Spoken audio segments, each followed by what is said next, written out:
Applications of VSEPR सिद्धांत, इसके कुछ एग्जांपल्स के द्वारा अपन समझेंगे। जो मेन इंपॉर्टेंट एग्जांपल्स हैं कि उनकी ज्योमेट्री वगैरह किस प्रकार से डिसाइड करते हैं। तो सबसे पहले अपन बात करें, सिंपल सा एग्जांपल ले लेते हैं कि H2O मॉलिक्यूल, H2O जो मॉलिक्यूल है उसकी ज्योमेट्री को किस प्रकार से लिखते हैं। तो अपन इसे एग्जांपल सोल्व करने के लिए, सेंट्रल एटम इसमें ऑक्सीजन है, ऑक्सीजन की वैलेंसी 6 होती है, इसका मतलब इसके पास 6 इलेक्ट्रॉन है।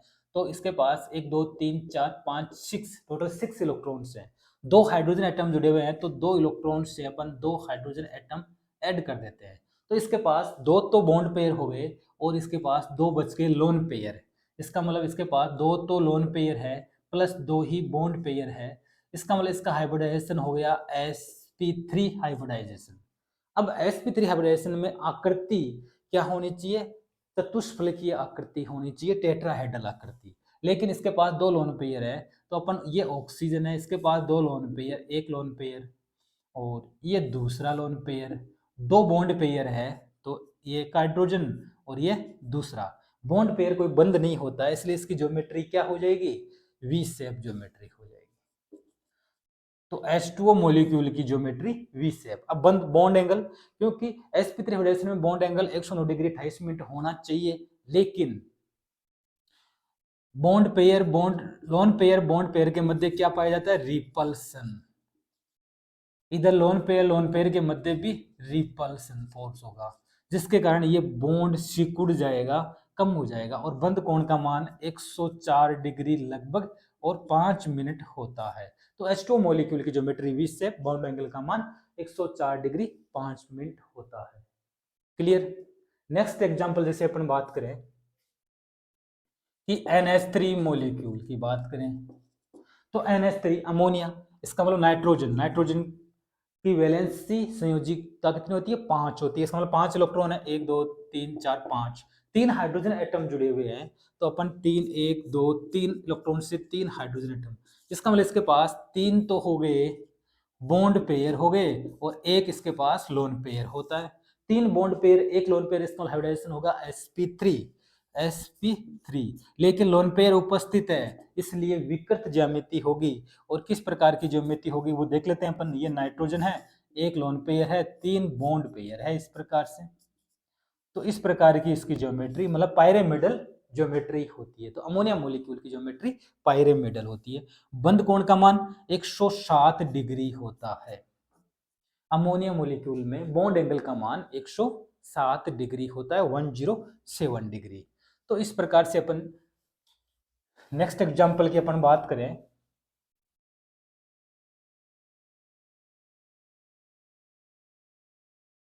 जैसे अपन PCl3 की बात करें, PCl3 फॉस्फोरस ट्राइक्लोराइड।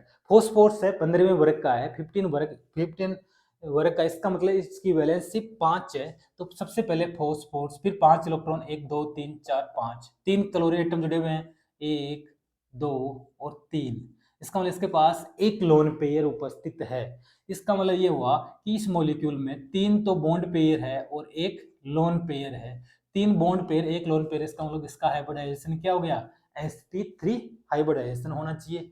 अब बात करें आकृति की, तो संकर्ण चतुष्फलकीय होना चाहिए, लेकिन आकृति इसकी ऐसी नहीं होती है, क्योंकि इसके पास ये फॉस्फोरस है, एक तो लोन पेयर है और 3 बॉन्ड पेयर उपस्थित है, इस प्रकार से। तो इसकी ज्योमेट्री क्या हो गई? पायरेमिडल ज्योमेट्री होती है। तो अमोनिया PCl3 की ज्योमेट्री क्या हो गई? पायरेमिडल ज्योमेट्री होती है। नेक्स्ट एग्जांपल अपन बात करें, जैसे SF4 सल्फर टेट्राफ्लोराइड, SF4 की बात करें तो सल्फर मतलब वैलेंसी 6, तो ये 6 इलेक्ट्रॉन, 1 2 3 4 5 6 इलेक्ट्रॉन।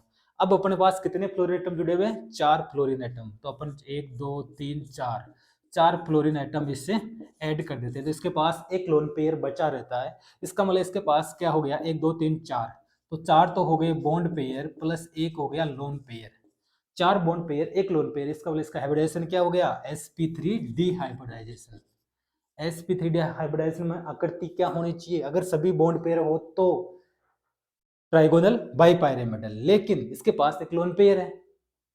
और इस sp3 हाइब्रिडाइजेशन आते ही अपन को अलर्ट होना है क्या अलर्ट होना है? बेंट रूल अप्लाई होगा इसमें। क्या बेंट रूल क्या है? लोन पेयर हमेशा इस हाइब्रिडाइजेशन में कहाँ एग्जिस्टेंस करता है? इक्वेटोरियल बॉन्ड पे। तो ये ट्राइगोनल बाइपायरामिड लोन पेयर को अपन को कहाँ रखना है? इक्वेटोरियल बॉन्ड पे। तो ये सल्फर है, 4 फ्लोरीन एटम जुड़े हुए हैं इससे इस प्रकार से, और ये एक लोन पेयर इक्वेटोरियल बॉन्ड पे अपन ने रख दिया है। तो इसकी आकृति सीसा शेप या के शेप आकृति होती है। के शेप बोल दो या सीसा शेप आकृति SF4 की होती है। क्लियर? नेक्स्ट एग्जांपल की अपन बात करें, कुछ और अच्छे एग्जांपल्स की चर्चा करते हैं।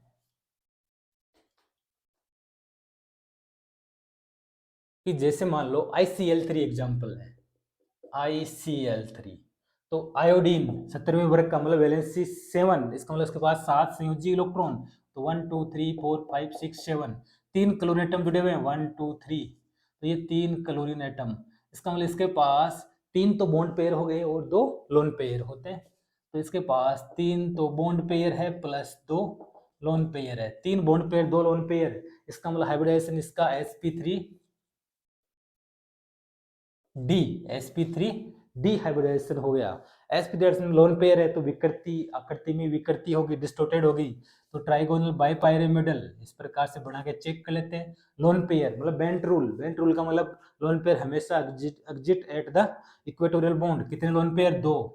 एक लोन पेयर, 2 लोन पेयर, ये आयोडीन, और 3 क्लोरीन जुड़े हुए हैं इससे, 1 2 और 3।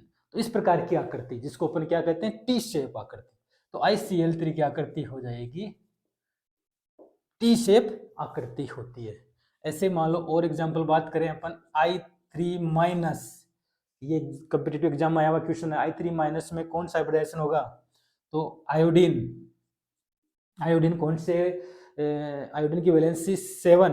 तो 1 2 3 4 5 6 7 माइनस है, इसका मतलब 1 इलेक्ट्रॉन और इसने ग्रहण किया है, तो 8 इलेक्ट्रॉन हो गए। 2 आयोडीन और जोड़ दो, टोटल 3 आयोडीन है। इसका मतलब इसके पास 3 तो लोन पेयर हो गए, 2 बॉन्ड पेयर होते हैं।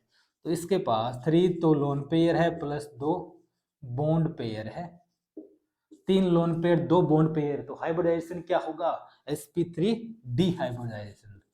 sp3 डी हाइब्रिडाइजेशन में आकृति त्रिकोणीय द्विपिरामिडीय होनी चाहिए, लेकिन लोन पेयर है, इसलिए लोन पेयर हमेशा कहाँ है? इक्वेटोरियल बॉन्ड पे। 3 लोन पेयर, ये आयोडीन 1 लोन पेयर 2 3, तो ये 3 लोन पेयर हो गए, बाकी अपन एक्सियल बॉन्ड पे। तो आकृति कैसी होगी? लीनियर आकृति।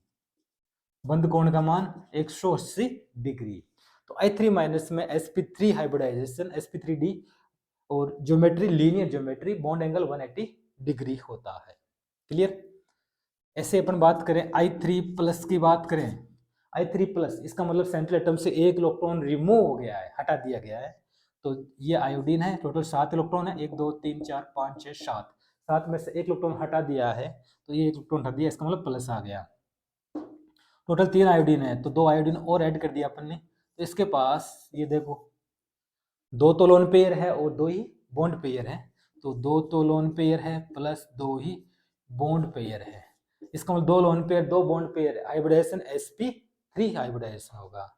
और sp3 हाइब्रिडाइजेशन में आकृति टेट्राहेड्रल होनी चाहिए, लेकिन लोन पेयर है, तो इसकी आकृति क्या हो जाएगी? वी शेप, H2O मॉलिक्यूल की तरह वी शेप ज्योमेट्री होती है I3+ मॉलिक्यूल की।